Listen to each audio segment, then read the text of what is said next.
Hi everyone, welcome back to a brand new video. And today in this video, I do not have any intro because this video is going to be a little bit different. It's going to be interesting. In this video, I'm going to deploy on worker service.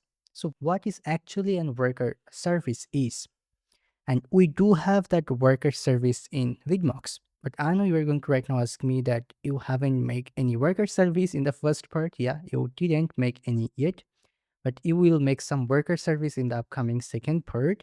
And for that's why I'm going to explain you a little bit what is called Vidmox worker. And not only in Vidmox, you have this in like any of your application. For an example, I was working with another SaaS of mine. It's called 1 minute logs. You probably know this little bit. Still, I'm working on it. So there are 8 or 9 workers, as I remember, in this project.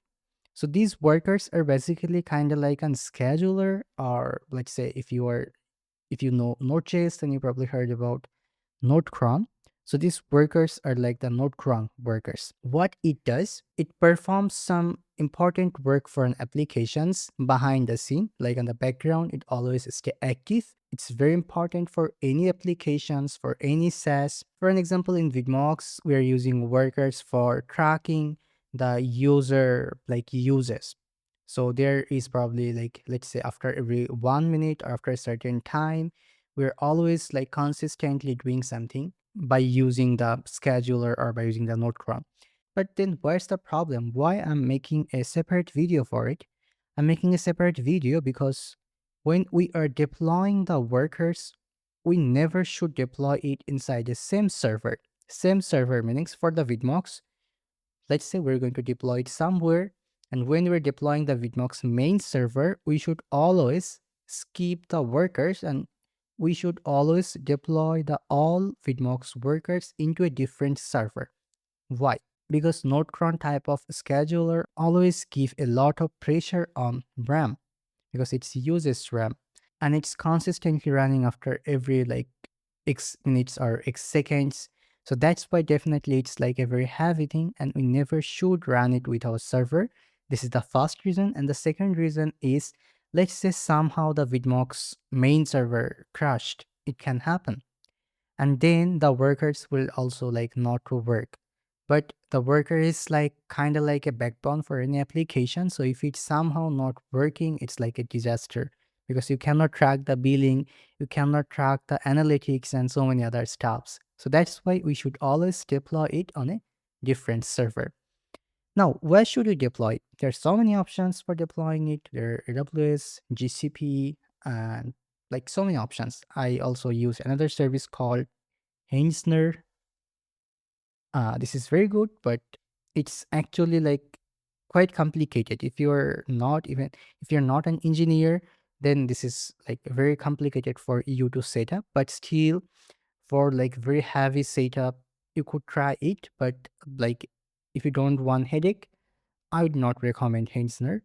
It's like kind of like they are. You can rent server, the kind of like the bare minimal server from the platform.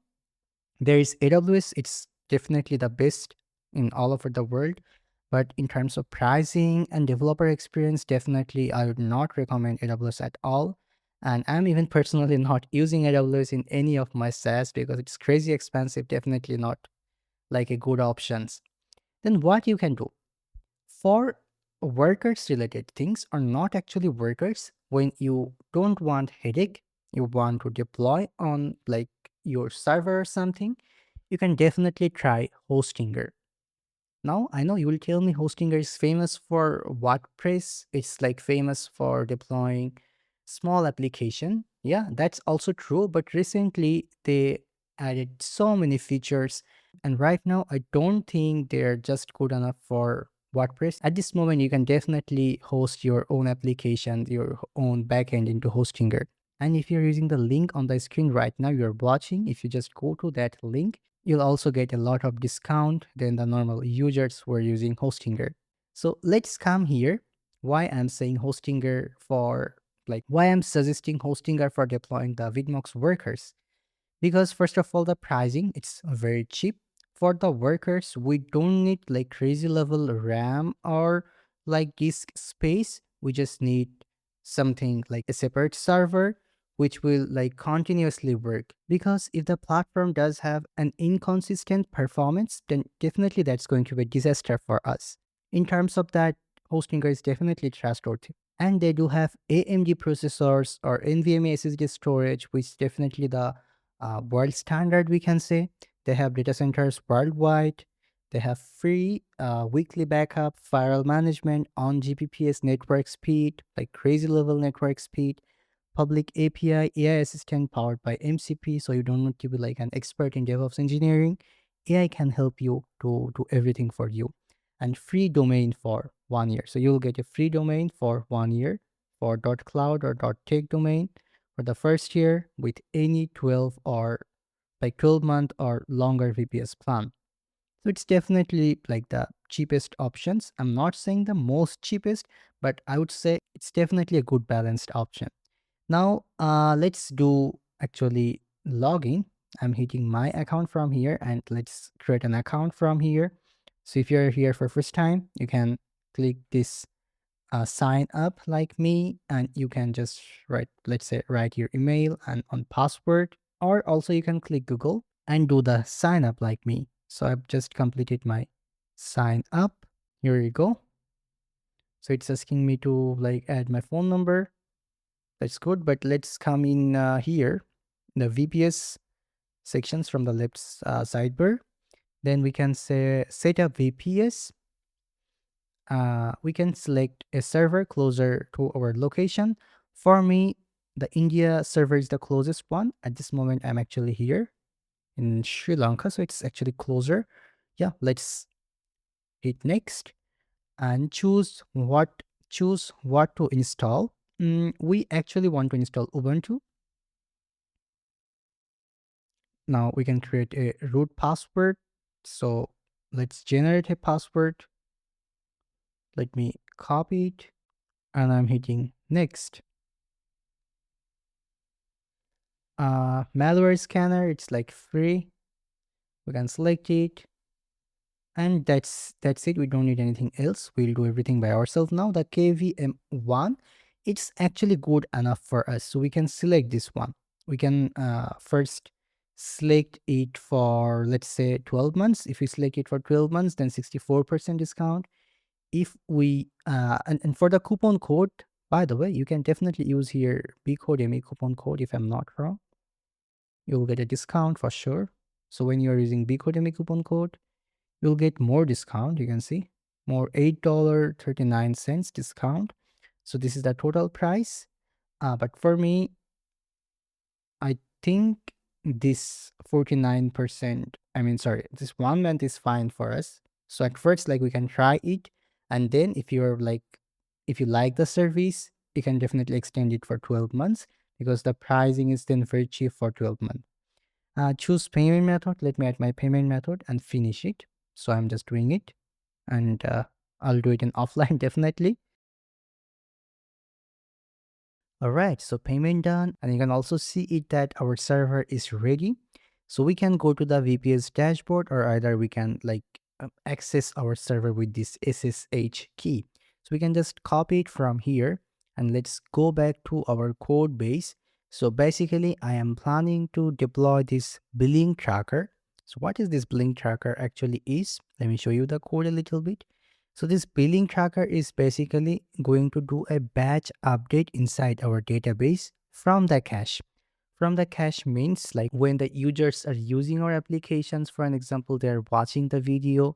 So definitely like every single, let's say every 5 or 10 seconds, their usage is updating, but we definitely cannot update it all the time like that from our database, because definitely if we update like that, database will crash. What we can do instead, we can do on cache update, but still after a certain time by using an event-driven architecture, we will do that. But after that, like for updating database, we should always wait for at least 1 minute. And this cron job or scheduler is actually doing that. After every 1 minute, it will check everything from the cache and it will update the database like all together. It will update the database all together in like as per programming, we say it's batch update. So it's just going to do a batch update, and then definitely there will be not a lot of pressure on the database, and database will be very good. It's like an scalable approach we follow for industry standard software as a service products. So yeah, that's it. And this is a very simple basic code. I'll definitely show it to you. I will write it with you in the second part of this video hosting platform series, which is upcoming in next week. It will be actually live on YouTube. So you can see here I have on dist folder. It's nothing, just this app.js JS file in here, and then schema.js, nothing else. And now let me do one thing. Let me go to Google Chrome again. From here, let me do login to our GitHub account. Actually, I'm logging in GitHub from another browser, so let me take it here. Here you go. I'm right now inside my GitHub account. So I'm just going to organization. From here, I'm going to Vidmox, let's say. From here, let's come into the repositories. From here, we can create a new repository by giving name, let's say Vidmox worker or something like that. So Vidmox worker. Then for the visibility, for now I'm making it public. It's easy to set up, but definitely for like a production grade, I mean, when we'll make it real production, then we'll not definitely make it public at all. It's like common thing. After making like public and after like creating it, you can see like we have to copy this command to push our code base. So let me actually come back here again and let me write git init, git add. I think I did a small mistake, very big mistake, not small. This is called node modules. I forgot to add node modules in this git ignore. Definitely it's like a disaster, so we should always write it, and after adding something new in git ignore, we should always delete the git folder, .git folder. Now again git init. This time git add will not take long time. Yeah, here you go. We can say git commit and what we can say initial, or sorry, let's say first commit.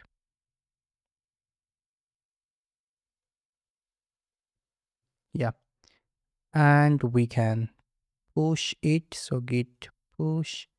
Git push will not work because we have to add this line that git remote add origin the link, and then we can say git push origin, origin, not origin. So origin master. Exactly. Done. You can see that we do have our code base in here now. Perfect. Let's come back to Hostinger again. And let's again copy this from our code editor. Let's paste it and say yes. Sorry, we have to say yes. We have to type yes. Yeah. And the password. So the very important thing, when we created the like server, we added on password. We have to add the same password in here right now. So for me, let me copy the password. Done. And here you go. I'm inside our server. You can see we are successfully inside here. Now what we can do, we can actually clone our GitHub repo. So we can say git clone, and we can copy from here the link, and we can paste that in here. We're not in our local system right now. We are inside our server. You can see the Vidmox worker is in here now. So let's go to Vidmox worker. Inside here, we have everything. So now what we have to do, we have to install the npm packages. So let's say npm I, but npm is not working. No worries. You can see they're already giving us a command that we have to install npm. So let's install it. apt install npm. Do you want to continue? Say yes. So for the first time, you have to like set up Node.js and other stuff inside your VPS. It's like very normal for any VPS. and we are right now installing, or not installing, we're downloading Node.js and npm, and we have to just do it for once. After it, we can like we don't need to like install or download it again. For an example, this is a completely new server, like a new machine. So when you first purchase your laptop, you like download every single thing. So it's kind of similar like that. In this server, we are just like installing all the software or environment which we need to run our like project or server, I mean our backend. It's still in progress. It will take some time, definitely, because Node.js and npm, it's not a small thing. So while it's installing, we can do one thing. We can come back here and we can hit this manage VPS from here. So it's asking us for some question that tell us more about your VPS needs. So let's select anything from here. For me, I'm an experienced VPS user, so I can select it. Why did you buy VPS hosting? So for commercial reasons, definitely. And what do you plan to build on Hostinger? Let's select whatever we are building. So we're basically building video or live streaming platform. So we can select that. Yeah, done. And definitely you can also change the root password if you need. For me, it's fine because I know the password. Uh, disk uses 2 GB out of 50 GB, which is great. Okay.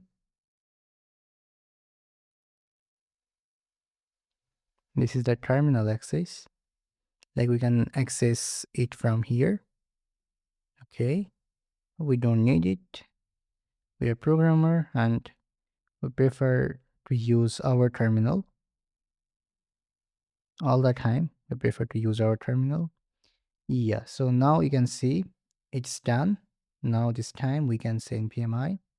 It should work, yeah, and it's working actually. Here we go. Perfect. We can say clear. And you can see the node modules is in here. Now we can build these projects. We can say tsc. We have to install the node TypeScript. So install the node TypeScript. It should not take long time, but still 68.9 MB, not small, not crazy big like Node.js. Yeah, it's quite fast. Downloading. Yeah, downloading done. Now we can again write the same command, that tsc, and it should work now. Yeah, it's working, so we can clear it. Now, the main important thing is that our code base is ready here, so we have to start it, right? And if we write here npm start, very good, it's going to work. You can see, yeah, running, but it's not going to run continuously. I mean, not like for forever. 1 minute, it's not working, it's giving error, which is very, very normal, because we have to write this, that nano.env. We need the .env file for sure. And let me copy my .env and then I'm pasting it in here. I'll definitely do it offline. I mean, not offline. I'll do it in off screen, because definitely it's like secret stuff. Uh, so so I think you're watching it blur right now, the screen. No worries. Why it's blurred? Because it's like my .env environment variables in here.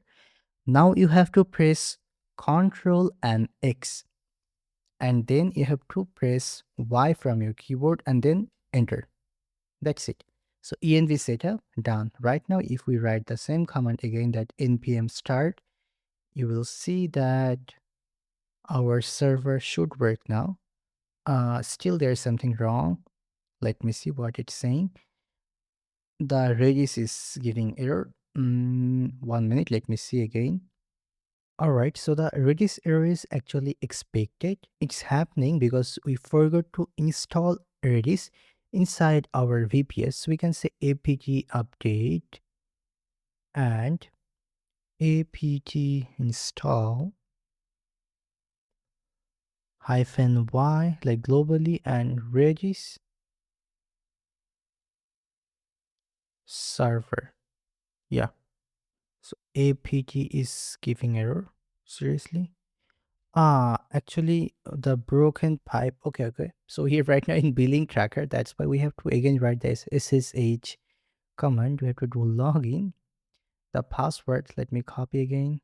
And cd to Vidmox worker. And then again, we can actually copy this command. I don't want to write it by myself again. This one. Yeah. And let's paste it. Here we go. You can see it's installing. It's downloading and then it will install. R, I think I added an extra R like this. Yeah. Now it looks good. Yep, done. Now what we have to say, we have to actually start and enable Redis right now. We actually need to write this command, something like this. Then we need to enable the Redis server. It's going to be kind of same command, just in the middle. We will say that enable, not start. Yeah, something like this. So enabling done. Now we can go to the Redis CLI and we can ping. Yeah, it's breaking. So Redis is basically breaking now. But still one thing I want to check, Redis CLI hyphen H 127.0.0.1 on the address. That is it breaking or not? So ping, yeah, it's actually on the address. Now if we again start the server, if I'm not wrong, as I know, it will still give an error. Let's see. Npm start.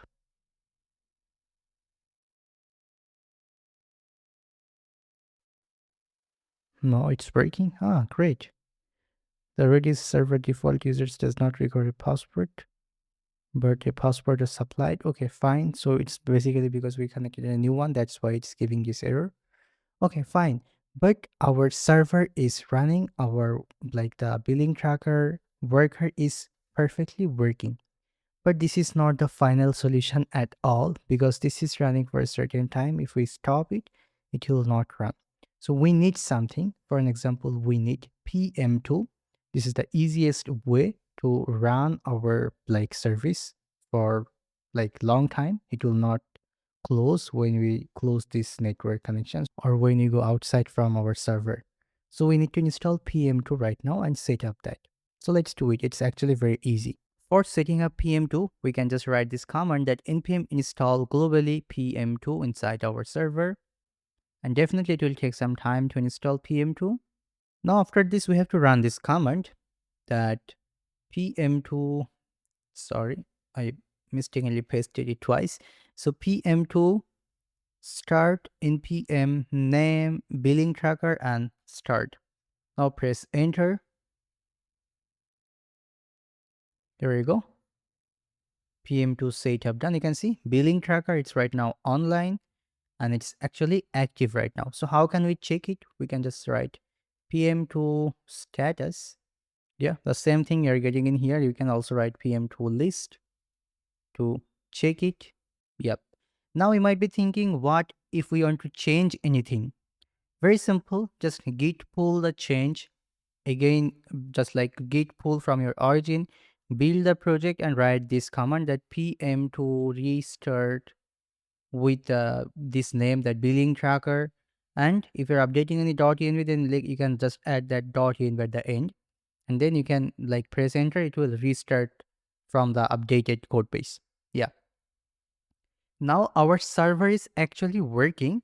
It's not, even if we close this terminal, still it's working. How to understand? You can say the status is online. So if we clear it, there's actually no health checking here. Otherwise, we could easily like check it. But one thing, we have to open this port Yeah, it's important. We have to open this port, but there is also a very important thing. Since this is an internal worker, we never should allow public access into this internal worker. It's like definitely a restricted thing. It's a secure thing. We never should give public access. So we can target on IP, and like let's say for our main backend server, we can target that IP, and we can give access to only that IP to this like port. It's possible, it's actually easy. We just have to write this command that ufuw allow from our backend IP, the main server IP, which one definitely we haven't deployed yet because that's the main server. And after that, let's say that's something like 192.1.3.5 or something. Let's say just for an example, this is definitely not a real IP. This is just for an example because in the future, we must need to allow access to this IP, like our main, not this one, to our main server so that our main server can reach out to this worker and it can like confirm that the worker is actually alive or it's working properly from the main server. But we never should allow access to public. I mean, if anyone go to our this service IP address, I'm talking about this one. In here you can see we have this IP address 93.127.199.93. If anyone go to this IP address, it should not give access to our server. That's why we never should give public access. Then after this, you have to write something like this, that to any port 9090. Why 9090? Because that's our port, that's our server port. So this is going to be, this is like a placeholder. You have to add your real server IP in here. Then if you just press enter, this will allow access from this IP to this 9090 port. Yeah, that's it. Still, if you want, you can here like connect domains, but for like internal workers, we don't need domains. If you want to connect domains, that's like up to you. If you want to connect domains, then we just need a load balancer. For an example, Nginx we can use, and for connecting the SSL certificate, we can use certbot. That's very easy, but since this is on worker, we should not we don't need to connect any domain. It's fine. It's just going to do work internally. Yeah. So this was actually the video. I was just showing you that how can we deploy on worker and what actually a worker is, because it's very important for any application, for any SaaS. Without the worker service, any SaaS business model will collapse because like so many things happens under the hood continuously in workers. This is just one like worker. This is just doing blink tracker, but definitely we need actually more, and we will make that one by one in the like second part of this video series. I'm actually working on that already. A lot of work done for the video. I just need to like record it and finish the second part. Then after that, we also have to work for the video player analytics and other stuff, and we'll definitely work on there. So this was the video, guys. I was just showing you how can you deploy on like our Vidmox worker to a best solution like Hostinger, and how easy it is to set up Hostinger VPS. That's it. This was the video. I hope you enjoyed it. If you have any question, feel free to ask me in the comment section. See you in the next video. Till then, take care and bye bye.